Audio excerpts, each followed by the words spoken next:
Coconuts TV. By the time you watch this, the buildings you are seeing in this video will be gone.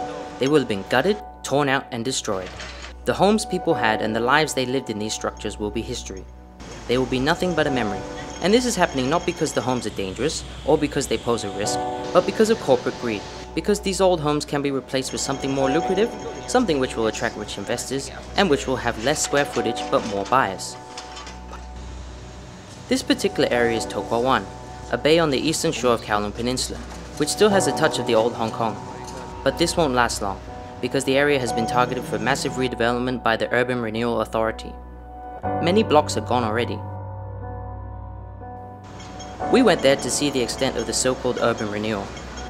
Demolishing the older flats means the land can be sold to developers who will build newer, smaller, and more profitable residential units. Why give the people in your society a home when you can have business and big bucks, right? Simple economics. And this is happening all over money-hungry Hong Kong. Around 3040 Pak Tai Street, we saw empty old-style walk-up blocks, Tong Lao as they are known, which looked as though they had been evacuated. The Pak Tai Street redevelopment project has ousted almost 380 residents from their home, and we met with Chan Bei Duck, Peter, the last man standing in a block which will get destroyed next month. Peter's situation is complex as his wife has gone missing, which complicates his case. His family has been renting his home for 10 years, which was previously occupied by his mother. He has been offered a one-room apartment by the government, and they have tried to offer him minimal compensation. But he can't sign off the papers as his wife is missing, and there are many intricacies confusing the situation. He has been forced into a position with the government which will leave him with nowhere to go. In the complex, there are about 138 flats spread across 12 buildings which have been emptied of their tenants. Compensation was offered in the form of cash or the Urban Renewal Authority's Flat for Flat initiative, which provides ex-tenants with a small home, not of their choosing.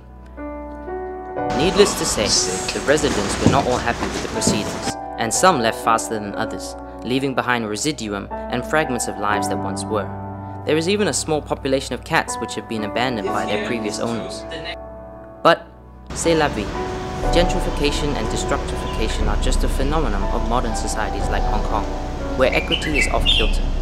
They say destruction is often needed before progress, but at what cost?